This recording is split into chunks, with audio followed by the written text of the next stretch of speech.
지난주 내용을 잠시 복습하고 오늘 갈라디아서 내용을 가려고 하는데요. 우리가 최고 처음에 했던 내용으로 들어가 봅시다. 갈라디아서는 몇 장까지 있죠? 예, 감사합니다. 벌써 잊어먹었군요. 하루에 한 번씩 해야 된다니. 갈라디아서 몇 장까지 있다고요? 넘기지 말고. 몇 장요? 6장. 예. 그러니까 우리가 갈라디아서를 끝낼 때는 갈라디아서가 6장까지 있다는 정도는 알아야 됩니다. 누가 썼다고요? 예, 사도 바울. 예, 사도 바울이 쓴 서신이 몇 개라고 그랬죠? 예, 감사합니다. 이화석 권사님 하는 거 한 개 나왔어요. 감사합니다. 지난주 복습을 하도록 하겠습니다. 지난주에는 사도 바울이 예루살렘 공회에 참석하는 장면을 우리가 배웠죠. 공회는 어떤 것이라고 그랬습니까? 총회, 진리의 문제 또는 성도들의 삶의 문제를 여러 지역에 흩어져 있는 교회들의 대표들이 모여가지고 진리란 과연 뭐냐? 복음이란 뭐냐? 그 다음에 그리스도인의 삶은 어떻게 살아가야 되느냐? 이것을 모여가지고 회의하고 결정하는 것이 공회라고 말씀드렸죠. 그래서 쉽게 이해한다면 우리 교단 총회 이 정도 보시면 될 거예요. 그거가 좀 성격이 다르긴 하지만 그래도 좀 비슷하게 우리가 생각하고자 하면 총회라고 보셔도 무방할 것 같습니다. 그래서 이 두 가지 문제예요. 하나는 진리의 문제, 그 다음에는 진리의 문제에 따르는 삶의 문제를 어떻게 할 거냐. 그래서 예루살렘 공회가 그러니까 세계 가장 첫 번째 공회가 되는 겁니다. 공회가 개최되었는데 그럼 왜 이제 개최되었는가? 예루살렘 공회는 이유가 있다고 그랬죠. 여러분, 복음은 예루살렘 교회에서부터 시작됐습니다. 그렇죠? 예루살렘 교회에서 예수님이 십자가와 부활을 통해서 제자들에게 이제 우리의 삶이 십자가와 부활을 따르는 삶이 될 때 영생한다는 것을 가르쳐 주시고 40일 동안 이 세상에 계셨다가 성천하셨습니다. 지상 명령을 내려주시고 그래서 성령을 받고 난 다음에 그 다음부터 교회가 시작되었어요. 그런데 예루살렘 교회에서부터 시작된 이 복음이 예루살렘 교회 안에만 머물러 있었습니까? 어떻게 되었습니까? 이 복음은 움직인단 말이에요. 복음이 확산돼요. 여러분, 복음의 능력이 있기 때문에 복음은 가만히 있지 않습니다. 그래서 여러분, 복음을 받은 성도들은 그 마음이 뜨거워지고 그 복음의 능력으로 말미암아 어떻게 한다고요? 복음 증거하는 사람이 됩니다. 믿으십니까? 그러니까 여러분, 우리가 복음을 받은 사람이면 복음 증거하는 사람, 증인이 되어야 됩니다. 그래서 이 복음이 말할 수 없는 그 역동성을 가지고 확 움직이기 시작하는데, 처음에는 예루살렘에 있는 이 성령 강림을 통해 가지고 엄청난 사람들이 하나님께로 돌아오죠. 그 다음에 이 예루살렘에만 머물러 있었던 것이 아니고 유대로, 사마리아 전도한 사람이 누구라 그랬죠? 빌립 집사, 그죠? 빌립이 가가지고 사마리아 전도를 하고 이방 지역으로 확산되는 장면을 보여주는 겁니다. 그리고 드디어 이 복음이 어디에까지 확산되냐면은 수리아 안디옥에까지 확산됩니다. 그리스도인들이 가가지고 그냥 이방인들에게 복음을 전했는데 이 사람들이 성령을 받고 세례를 받고 교회로 돌아오는 겁니다. 놀라운 역사죠. 특별히 시리아 안디옥은 많은 백성들이 하나님을 믿게 되었고, 특별히 이제 이 시리아 안디옥에서 그리스도인이라 부름을 일컬음을 받게 되었다, 이런 기록들이 사도행전에 있어요. 그런데 이렇게 성장한 이 시리아 안디옥 교회가 또 가만히 있는 것이 아니고 바울과 바나바를 파송합니다. 어디로 파송했다고요? 1차 전도 여행으로 파송했어요. 그것이 바로 오늘 본문에 우리가 쓰여진 갈라디아 지역으로 파송을 한 거예요. 이 바울과 바나바가 갈라디아 지역으로 파송되어 가지고 그 지역 사람들은 다 이방인이잖아요, 그죠? 이방인들에게 복음을 전했는데 많은 이방인들이 성령을 받고 예수를 믿고 그 지역에 교회를 세우고 이렇게 되는 놀라운 역사가, 복음의 놀라운 역사가 일어났단 말이에요. 실로 놀라운 일이에요. 자, 그런데 이렇게 교회가 막 세워졌는데 곧 뒤따라간 사람들이 누구라고 그랬죠? 할례를 받아야 구원을 받는다, 이걸 주장했던 이 사람들이 곧 따라가 가지고 바울이 세운 교회를 따라다니면서 교회를 어지럽게 만들었어요. 뭐라고 주장했느냐? 유대인이 아니 이방인이 구원을 받으려면 할례를 받고 율법을 지켜야 구원을 받는다. 이걸 이제 이렇게 주장을 한 겁니다. 일로 말미암아 온 지역 교회, 갈라디아 교회도 시끄러웠고 안디옥 교회도 시끄러웠습니다. 이 교회가 흔들린단 말이에요. 그래서 안디옥 교회에서 이것을 해결하기 위해 가지고 바울과 바나바를 어디로 파송하죠? 예루살렘 교회로 총대로 파송함으로 예루살렘 총회, 예루살렘 공회가 열렸어요. 자, 여기서 결정한 게 뭐라고 그랬죠? 생각나시나요? 예, 저만 쳐다보고 계시 마시고. 자, 사도행전 15장 폈어요. 사도행전 15장. 제가 지난번에 다 가르쳐 드렸는데 사도행전 15장 펴셨습니까? 자, 19절. 야고보 총회장 야고보죠. 야고보의 예수님의 동생 야고보입니다. 야고보가 마지막으로 총회의 마지막을 정리하는 거예요. 시작. 그러므로 내 의견에는 이방인 중에서 하나님께로 돌아오는 자들을 괴롭게 하지 말고 20절 시작. 다만 우상에 더러운 것과 음행과 목매어 죽인 것과 피를 멀리하라고 편지하는 것이 옳다. 여러분 이 장면 생각나시죠? 그죠? 마지막에 어떻게 정리했느냐, 많은 토론이 있었어요. 어떤 사람은 할례를 받아야 된다 하는 사람이 있고, 할례를 받지 말고 사도 바울 같은 사람들은 예수를 믿기만 하면 구원받는다. 이것이 상충되었습니다. 그때 지도자들이 마지막에 정리를 하는데 이렇게 결정을 합니다. 우상의 제물과 음행과 목매어 죽인 것과 피를 멀리하라. 이것만 결의를 해요. 이 네 가지, 우상의 제물, 음행, 목매어 죽인 것, 이런 것은 이방 종교의 관습들이거든요. 이것들은 가증한 것들이란 말이에요. 이것들만 멀리하고 율법적인 아무 짐도 지우지 않기로 결정을 해요. 그 결정이 나옵니다. 자, 15장 28절 읽겠습니다. 시작. 성령과 우리는 이 요긴한 것들 외에는 아무 짐도 너희에게 지우지 아니하는 것이 옳은 줄 알았다는 거예요. 율법적인 짐을 지우면 된단 말이에요? 안 된단 말이에요? 안 된단 말이에요.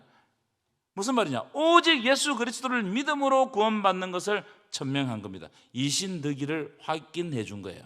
이신칭의를 확인해 줬단 말이에요. 여러분 이 결의는 굉장히 중요한 결의입니다. 왜냐하면 초대교회가 이제 율법주의를 끊어내기로 결의한 거예요. 그전에는 이 유대교와 기독교 사이가 이 경계가 불분명했습니다. 그래가지고 이 기독교에 있으면서 유대교적인 요소가 많았고, 유대교에 다니는 사람들도 어떤 면에서 기독교적인 요소가 있는 사람들이 많았어요. 그런데 이 총회의 결의로 말미암아 이제 어떻게 된다고요? 율법주의를 꺼내내고 오직 복음을 선언한 거예요. 그래서 사도행전 15장은 굉장히 중요한 거예요. 여러분, 복음이 생명이라는 사실을 믿으시기 바랍니다. 이야기를 하고 있는 거예요. 자, 이제 오늘 본문으로 들어가실 텐데, 자, 오늘 본문은 금방 말씀드렸던 예루살렘 공회가 딱 있고 난 다음에 얼마 지나지 않아서 생긴 에피소드예요. 이 바울 입장에서는 그 당시 교회가 율법주의를 배경하고 오직 복음이라는 진리를 내세운 지 얼마 되지 않았는데 그 체계를 무너뜨린 일이 베드로에게서, 게바에게서 발생된 거예요. 그게 이제 오늘 본문의 내용입니다. 자, 이제 오늘 갈라디아서 2장 넘어가셔서 보실까요? 갈라디아서 2장 보시면 11절부터 여러분 보십시오. 11절 띄워주십시오. 오늘 두 가지 주제를 가지고 여러분들과 말씀을 나누겠습니다. 첫 번째 주제는 뭐냐면은 바울의 입장에서는 매우 심각한 거예요. 바울은 오직 복음을 주장했거든요. 이 바울의 입장에서 매우 심각하였는데 이 게바와 베드로죠. 게바와 바나바의 외식 사건이 일어나 버렸어요. 외식. 여러분 외식이 뭐예요? 밖에서 밥 먹는 거예요? 외식이 뭐예요? 외식이라는 말을 찾아보니까 연극할 때 연기하다라는 뜻으로 쓰여졌어요. 또 보니까 가면을 쓰다 이런 뜻도 있어요. 무슨 말이냐면 마음속에서는 악한 마음과 죄가 엄청나게 역사하는데 다만 겉으로 드러나는 것만 잘 치장해가지고 안 그런 척하는 것이 외식이죠. 그래서 예수님이 무덤에 대해서 이야기하잖아요. 무덤에 뭘 칠했다고요? 회칠을 하는 거예요. 그럼 무덤을 아주 삐깍번쩍하게 만들어요. 그 안에는 뭐가 있습니까? 시체가 썩어 냄새가 난단 말이에요. 근데 묻은 밖에만 번지르르하게 만들어 놓은 외형주의, 형식주의를 보고 외식이라고 그러는 거예요. 이게 누가 가장 잘했죠? 예수님 시대 때 바리새인들이 가장 잘하는 것이었습니다. 그래서 예수님이 바리새인과 서기관들에게 어떻게 말씀을 했냐면, 외식하는 서기관과 바리새인들이요, 화 있을지언정 이렇게 책망하셨어요. 여러분, 화 있을지언정 이 말은 무슨 말입니까? 저주를 받을지어다 이 말이에요. 예수님이 한 번도 너희에게 저주를 받겠다 이런 말씀을 안 하시잖아요. 그런데 바리새인과 서기관들에게 뭐라고 했냐면 아주 단호하게 저주를 받을지언정, 화 있을지언정 이렇게 경고하고 책망하셨어요. 그만큼 외식이 하나님 앞에서 나쁜 거다 이 말이에요. 겉으로는 율법을 잘 지키고 잘 믿는 척하면서 속은 죄로 물러 터져버린 그들의 태도. 그러니까 여러분, 잘 믿는 척 하지 마세요. 이게 가장 나빠요. 그냥 있는 모습 그대로 하나님께 보이는 게 좋습니다. 절대로 거룩한 척 하지 마십시오. 거룩한 척 하는 것이 잘못된 거예요. 있는 모습 그대로 보여주세요. 그래야 여러분의 삶을 말씀으로 수정해요. 말씀이 수정이 안 되는 게 뭡니까? 못하는 게 뭐예요? 나는 거룩한 척 하는 거예요. 다 아는 척 하는 거예요. 예배 잘 드리는 척 하는 거예요. 헌금 잘하는 척 하는 거예요. 신앙생활 잘하는 척 하는 거예요. 이게 교인들을 망치는 겁니다. 여러분, 우리는 부족하기 때문에, 죄인이기 때문에 우리는 거기서 흑이에요. 목사나 장로나 뭐 밑에 저 평신도나 똑같습니다. 우리의 죄의 상태는 똑같아요. 하나님께서 맡겨주신 일이 다를 뿐이지 우리의 상태는 다 똑같습니다. 인정하기 싫죠? 아무리 예수를 잘 믿고 오래 믿어도 우리의 상태는 뭐예요? 죄인입니다. 죄인. 우리가 죄인인 것을 어떻게 압니까? 우리가 죽는다는 거예요.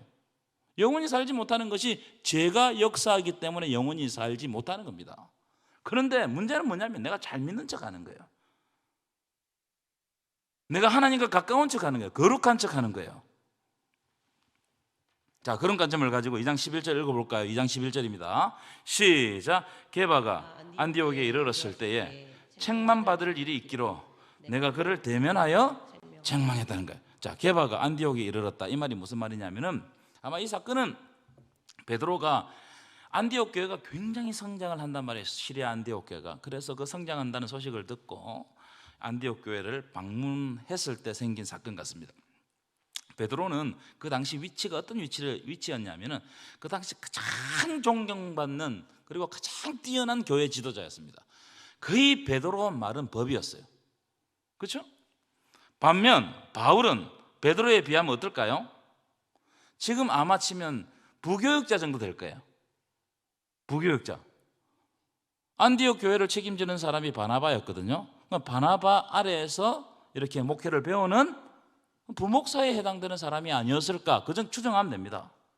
부목사가 총회장보다 높은 총회장이 이렇게 존경하는 베드로를 책망한 거예요. 대면에서 책망하게 돼 있죠, 그죠? 대면하다는 말은 얼굴 앞에서 얼굴을 마주보고 이렇게 책망했다 이 말이에요. 대단하죠. 이 사도 바울이 대단한 겁니다. 베드로 입장에서는 어떻게 했습니까? 가짠치도 않았겠습니다, 그죠? 근데 나중에 보면 이걸 다 받아들인단 말이죠. 자, 왜 책망했느냐? 12절 13절 함께 읽겠습니다. 시작. 야곱에게서 온 어떤 이들이 이르기 전에 게바가 이방인과 함께 먹다가 그들이 오매 그가 할례자들을 두려워하여 떠나 물러가며 13절 시작. 남은 유대인들도 그와 같이 외식함으로 바나바도 그들의 외식에 유혹되었느니라. 자, 야고보에게서 온 어떤 이들이란 말은 예루살렘 교회에서 온 사람들이란 말이에요. 왜 이런 표현을 쓰느냐면은 그 당시 예루살렘 교회는 누가 책임지고 있었어요? 예수님의 동생 야고보가 책임지고 있었어요. 그래서 야고보에게서 왔다 이 말은 예루살렘 교회에서 어떤 사람들이 왔다 이 말이에요. 이 예루살렘 교회에서 아마 할례당 같아요. 이 할례당들이 여전히 또 안디옥 교회에 이런 겁니다. 그 사도 바울의 복음을 방해하기 위해서 이런 거예요. 그러니까 게바가 베드로가 할례당들이 없을 때는 이방인들하고 마음껏 식사하고 교제하고 막 이렇게 나누었는데 그 사람들이 도착하니까 그 할례당들의 눈치를 보고 유대인들의 눈치를 보고 안디옥 교회 이방인 성도들과 식사를 하다가 문제가 일어날까 봐 그 자리를 슬그머니 피했다는 거예요. 그 당시 최고의 리더십인 베드로가 이방인 성도들과 식사하는 자리를 슬그머니 피하니까 그걸 바라보는 유대인들이 어떻게 돼요? 유대인 성도들도 함께 그 자리에 앉으면 안 되겠다 싶어가지고 피하고 덩달아 바나바도, 담임 목사 바나바도 유혹이 되어버렸어요. 외식했다 이 말이에요. 어떻게 보면요, 이거는 자연스러운 일일 수 있습니다. 왜냐하면 유대인들은 그 이방인들과 한 공간 안에 앉아 있을 수가 없어요. 유대 율법으로 특별히 밥을 먹어서는 안 돼요. 그렇게 되면은 함께 가정한 사람이 돼버리는 거예요. 부정한 사람이 된단 말이에요. 근데 율법주의자들이 예루살렘 교회에서 안디옥 교회에 딱 도착하니까 베드로가 이방인 성도들과 밥을 안 먹는 것처럼 행동하고 피한 거예요. 이게 뭐예요? 이 사도 바울 눈에는 외식이고 위선처럼 보이는 거예요. 아니, 저 사람 가면을 쓰고 있네. 우리끼리 있을 때는 잘하더니 저 예루살렘 교회에서 누가 올라오니까 우리 안 만난 것처럼 말이야, 이방인들과 멀리한 것처럼 저렇게 한단 말이에요. 이 베드로 입장에서는, 베드로는 히브리파 유대인이라고 그랬죠. 그러니까 어쩔 수 없이 어릴 때부터 이 율법이라는 것을 벗어날 수가 없는 거예요. 그러니까 뭔가 책 잡히지 않게 하기 위해 가지고 쓸데없는 문제를 만들고 싶지 않았던 것 같아요. 아직까지 그 문제가 총회에서 결의는 됐지만 그 문제가 여러 가지 옥신각신하지 않았을까요? 그죠? 그러니까 쓸데없는 문제를 만들지 않기 위해 가지고, 구설수에 오르지 않게 하기 위해 가지고 그 자리를 피한 거예요. 이 사도 바울의 눈에는 그게 너무 못마땅했습니다. 얼마 전에 예루살렘 총회, 예루살렘 공회의 결의가 뭐냐? 이게 교회의 성격 전체성을 만드는 거단 말이에요. 이게 우리가 정한 결의지만 이 복음의 내용이 우리의 정체성이다. 우리가 뭘 믿고 있냐 이거예요. 뭘 믿고 있느냐. 우상 제물과 음행과 목매어 죽임과 피를 멀리하고 다른 어떤 율법의 짐도 이방인에게 지어서는 안 된다. 이걸 결의한 거예요. 이건 뭐냐면은 오직 복음 외에는 다른 짐을 지어서는 안 된다. 우리가 율법을 지킴으로 구원받는 것이 아니고 오직 복음으로 구원받는다. 이걸 천명한 거예요. 놀라운 결의거든요. 그런데 베드로가 그걸 피해 가버린 거예요. 자, 14절 읽어보세요. 14절입니다. 14절. 이 베드로가 뭐라고, 사도 바울이 뭐라고 이제 책망했는지 한번 읽어볼까요? 시작.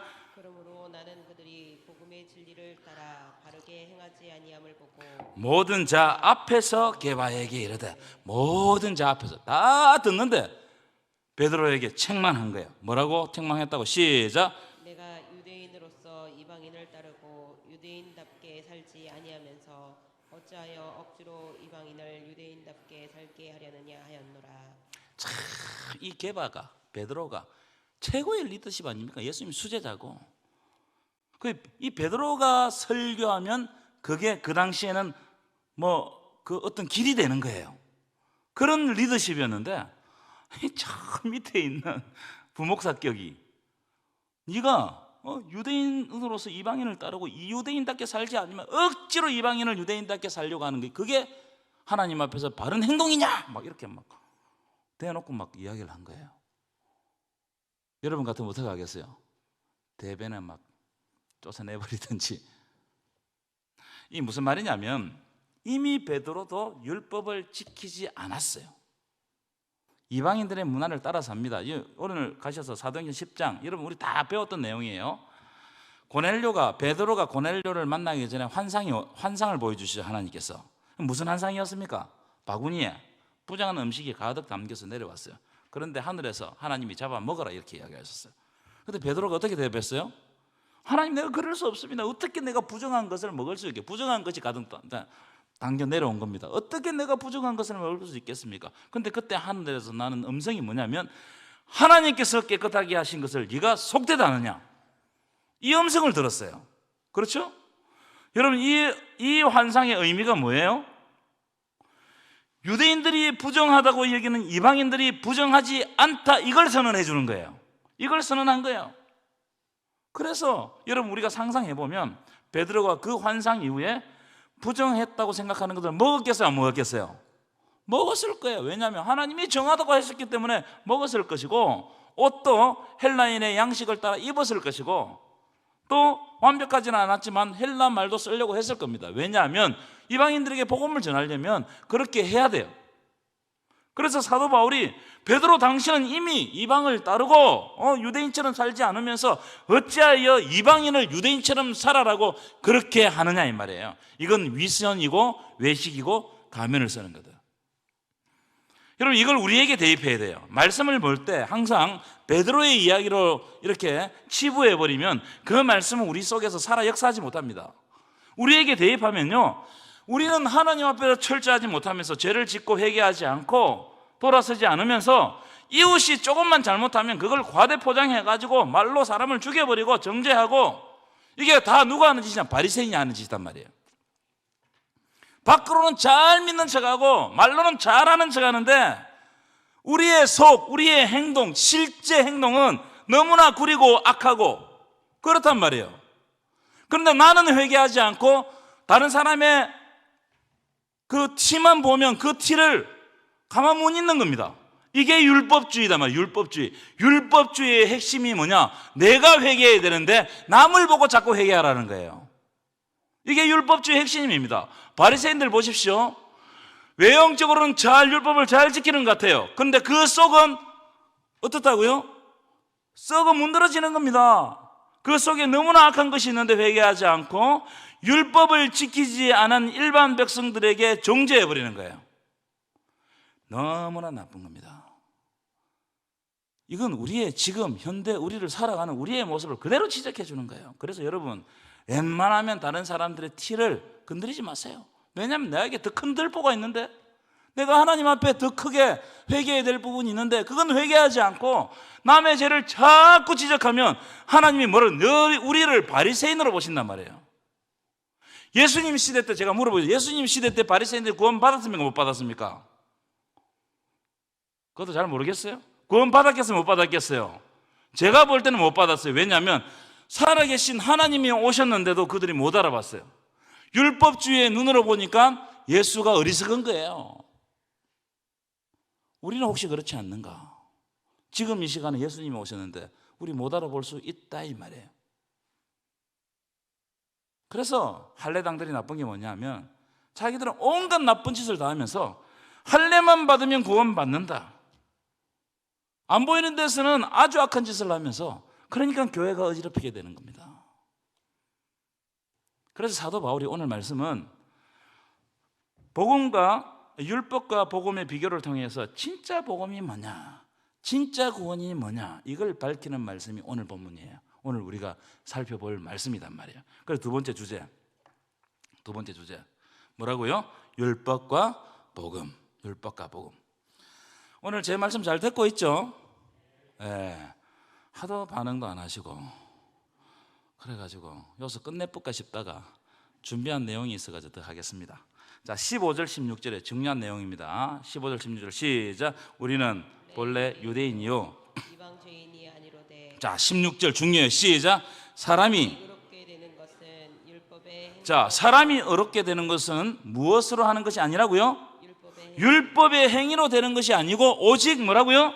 예수 그리스도를 믿음으로 말미암은 줄 알므로. 여러분, 율법의 행위로 되는 게 아니에요. 이걸 분명히 해야 돼요.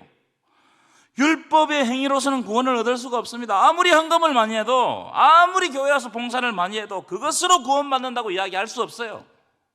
그 봉사 자체가 여러분들을 구원해 주지 않아요. 여러분들이 헌금했다고 구원해 주지 않는단 말이에요. 그럼 어떻게 구원받느냐? 오직 예수 그리스도를 믿음으로 말미암는 줄을 여러분들이 고백해야 돼요. 예수 그리스도를 믿기 때문에 헌금하고 예수 그리스도를 믿기 때문에 헌신하는 거예요. 믿으십니까?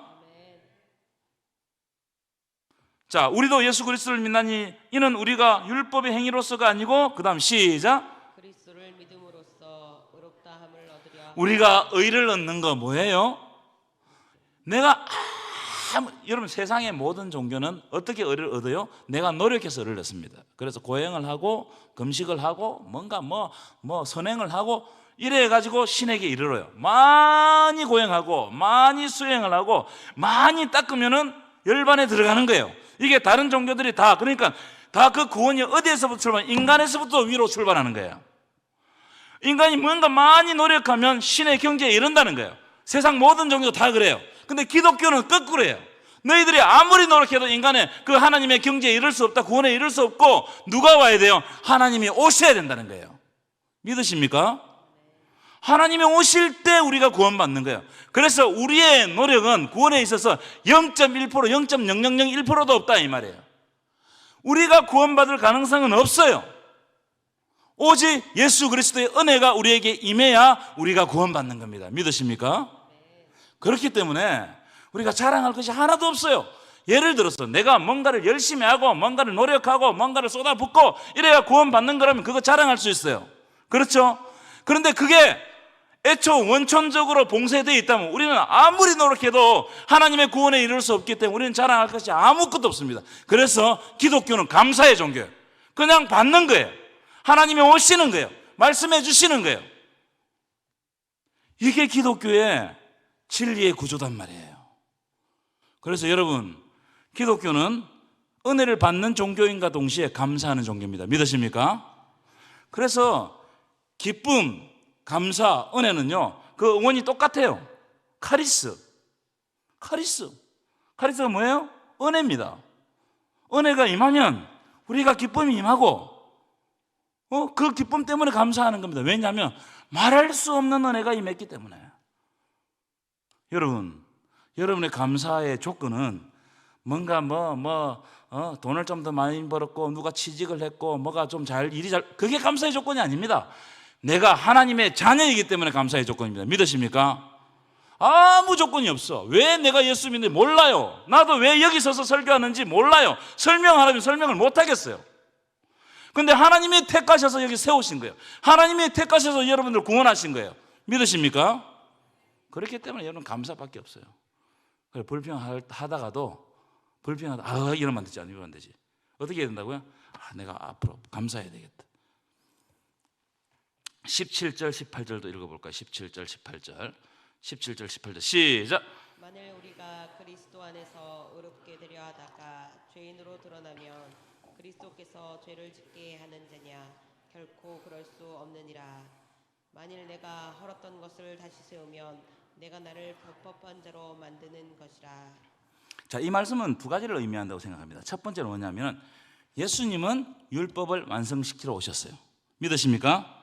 자, 찾아보는 게 좋아요. 자, 마태복음 5장 넘어가 봅시다. 마태복음 5장 17절. 마태복음 5장 17절 6페이지. 자, 함께 읽겠습니다. 시작.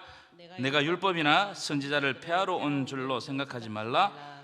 폐하러 온 것이 아니요, 어떻게 하러 왔다고요? 완전하게 하려 그 예수님은 율법을 완성시키러 왔어요. 아멘이시죠? 무슨 말이냐면 바리새인들이 볼 때 예수님은 율법을 무너뜨리는 것처럼 보였어요. 왜냐하면 죄인들의 친구이고 안식일에도 미리삭을 막 잘라 먹고, 그러니까 율법을 파괴하는 것처럼 보였어요. 자, 그런데 여러분, 율법의 완성은 율법을 지킴으로 완성되는 게 아니에요. 율법의 완성, 그래서 인간은 율법을 완성시킬 수가 없습니다. 율법의 완성은 어떻게 이루어지느냐, 어떻게 완성되느냐? 율법의 주인 되시고 율법 자체 되시는 예수 그리스도가 하나님의 약속대로 이 땅에 오시고, 그리고 그분이 십자가에 죽고 부활하심으로 말미암아 율법이 완성되는 거예요. 이게 율법의 완성이란 말이에요. 이것을 믿는 것이 믿음입니다. 믿으십니까? 이게 믿는 것이 믿음인 거예요. 그래서 두 번째, 그렇기 때문에 우리는 율법주의를 무너뜨려야 돼요. 깨뜨려야 돼요. 율법을 지킴으로, 할례를 받음으로, 뭔가 일을 함으로 구원을 받는다는 율법주의를 깨뜨려야 율법이 완성되는 거예요. 여러분, 율법의 완성자는 예수 그리스도십니다. 그래서 율법을 깨뜨리는 것은 믿음을 어떻게 한다고요? 복원시키는 거예요. 믿음을 복원시키는 거. 믿음이 있으면 행함이 있습니다. 믿고 난 다음에 행해지는 거예요. 자, 19절 말씀 읽어볼까요? 19절 말씀 시작. 내가 율법으로 말미암아 율법에 대해 어떻게 했다고요? 죽었나니. 여러분, 율법에 대해 죽어야 돼요. 어떤 행위에 대해 죽어야 돼요. 우리가 행위에 대해서 죽지 못하는 게 많아요. 가령 이런 겁니다. 내가 이걸 했다 이거예요. 이걸 내 저걸 냈다는 거예요. 내 헌금 많이 했다는 거예요. 내가 뭘 어떻게 섬겼다는 거예요. 내가 옛날부터 이걸 섬겨, 이걸 노력했고, 이걸 이만큼 헌신했다는 거예요. 여기에 대해 죽어야 되는 거예요. 이게 안 죽으면 어떻게 되느냐? 하나님에 대해서 어떻게 된다고요? 죽어버리는 거예요. 하나님 안에 죽어버린 거예요. 이거 여러분들이 다 했던 그 모든 게 다 없어지는 거예요. 자, 보십시오. 내가 율법에 대해서 죽었나니 이는 하나님에 대해서 살려 함이니라. 아멘이십니까?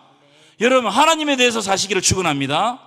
그래서 교회에서 헌신과 성김과 여러분들 할 일을 할 때 칭찬받으려고 하지 마십시오. 예수 그리스도는 십자가를 지고 우리의 구원을 완성시켰습니다. 그래서 우리가 교회 일을 하고 하나님의 일을 하고 주의 일을 힘쓰면 힘쓸수록 뭐가 온다는 거예요? 십자가가 온다는 거예요. 그게 하늘의 내 상급이 되는 거예요. 아멘이십니까? 칭찬 안 받고 하다가 요것도 보면 막 때리치우고 난리가 납니다. 이건 안 된단 말이에요. 이게 안 된다. 제가 이야기를 하고 있는 거예요. 율법에 대해 죽어야, 내 노력과 내 공로에 대해서 죽어야 하나님에 대해서 사는 거예요. 그 다음 볼까요? 20절, 오늘 읽었던 본문입니다. 20절, 굉장히 중요한 말씀이고 갈라디아서의 주제 중에 가장 중요한 주제 중에 하나입니다. 자, 시작. 그 앞에 부분만 시작, 최고 위에 것만 시작. 내가 그리스도와 함께, 여러분, 예수 믿는 것은 예수님과 함께 십자가에 못 박히는 거예요. 믿으십니까? 절대로 모두 안 박힙니다. 예수 못 박히는 거하고 내하고 전혀 상관없다고 생각해요. 예수와 함께 죽을 때 예수와 함께 사는 거예요.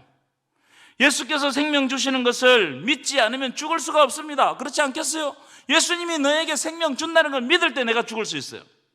그러니까 믿음이 없다는 게 뭡니까? 내 걸 주장하는 거예요. 내가 안 죽는 거예요. 안 죽으면 살 수가 없어요. 죽어야 사는 겁니다. 내가 재물인데 지난 시간 말씀드렸잖아요. 주일날 여전히 내 혈기가 살아있고 내 고집이 살아있고 내 주장이 살아있으면 어떻게 되는 거예요? 내 재물이 안 죽으면 어떻게 되면 공동체가 망쳐지는 거예요. 자, 그 다음에 내가 그리스도와 함께 십자가에 못 박혔네. 그 다음에 읽어볼까요? 시작. 그런즉 이제는 내가 사는 게 아니에요. 누가 사는 거예요? 그 다음 시작. 오직 내 안에 그리스도께서 사시는 것이라. 여러분, 오직 여러분 안에 그리스도께서 사시기를 축원합니다. 내가 살아있으면 내 속에서 그리스도가 못 살아요. 내가 죽어야 그리스도께서 내 삶의 주인이 되는 겁니다. 나를 통치해야 예수도 살고 나도 사는 거예요.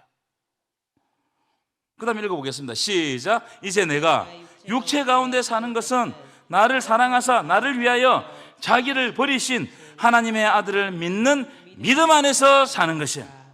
우리의 소속이 달라요. 여러분, 우리는 이 세상의 소속이, 이 세상에 살지만 이 세상의 소속이 아닙니다.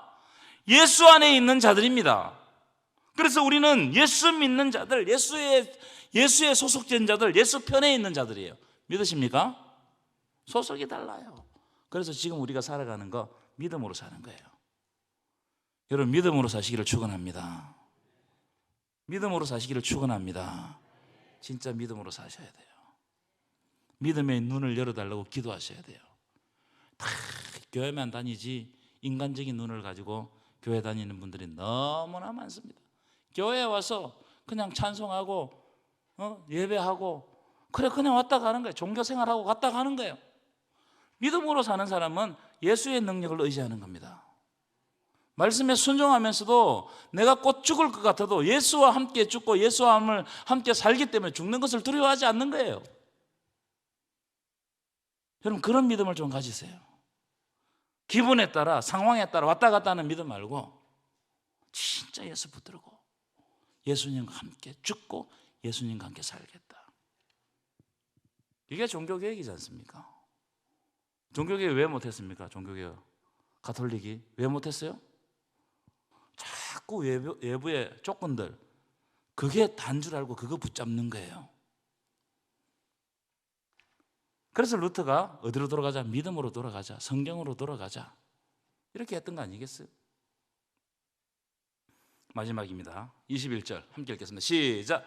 내가 하나님의 은혜를 패하지 아니하니 만일 의롭게 되는 것이 율법으로 말미암았으면 그리스도께서 헛되이 죽으셨. 제가 생각할 때 그리스도를 헛되이 믿는 사람들이 많습니다. 왜 그리스도를 헛되이 믿습니까? 내 공로 주장하면 그리스도를 헛되이 믿는 거예요. 내가 지금까지 어떻게 했는데, 내가 다 했는데, 섭섭하게 하면 막 이상하게 하고, 그건 헛되이 믿는 겁니다. 보십시오. 내가 하나님의 은혜를 표하지 못한다는 거예요. 하나님의 은혜가 뭡니까? 나는 가능성이 없어요. 근데 하나님이 나에게 은혜를 주셔가지고 하나님의 은혜로 구원받게 하는 거예요. 그래서 하나님의 은혜에 의지해서 가면 그리스도께서 헛되이 죽지 않습니다. 그걸 위해서 오셨거든요. 이걸 고쳐야 돼요. 갈라디아서 말씀은요, 여기 강한 말씀입니다. 내가 분노의 서신, 불의 서신이라고 그랬죠. 지금 나중에 여러분 갈라디아서 몇 번 읽어보세요. 그러면 사도 바울이 이 분노의 감정, 갈라디아 사람들에게 분노해가지고, 너무나 어리석음에 분노해가지고 분노의 감정들이 확 드러나는 서신이 갈라디아서예요. 자, 3장 1절 그 대목이 나옵니다. 다음 주 건데 오늘 한번 조금만 다루고 말씀을 맺도록 합시다. 3장 1절 읽겠습니다. 시작. 어리석도다 갈라디아 사람들아, 예수 그리스도께서 십자가에 못 박히신 것이 너희 눈앞에 밝히 보이거늘 누가 너희를 꾀더냐. 어리석도다 갈라디아 사람들아. 이거는 이 한탄이 들어있는 말씀이에요.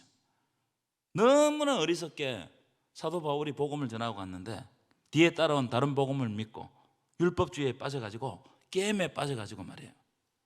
그래 할례 행하고 율법 지키려고 막 돌아다니고 내가 뭐 했다고 자랑하고. 어리석도다 갈라디아 사람들아. 혹시 오늘 우리들에게 어리석도다 동부교회 사람들아, 이 말씀이 우리에게 지금 주어지고 있다고 생각해요. 여러분 하나님 앞에 어리석지 않습니까? 믿음을 가지시기를 축원합니다. 그리스도와 함께 죽고 그리스도와 함께 사는 저와 여러분 되시기를 간절히 축원합니다.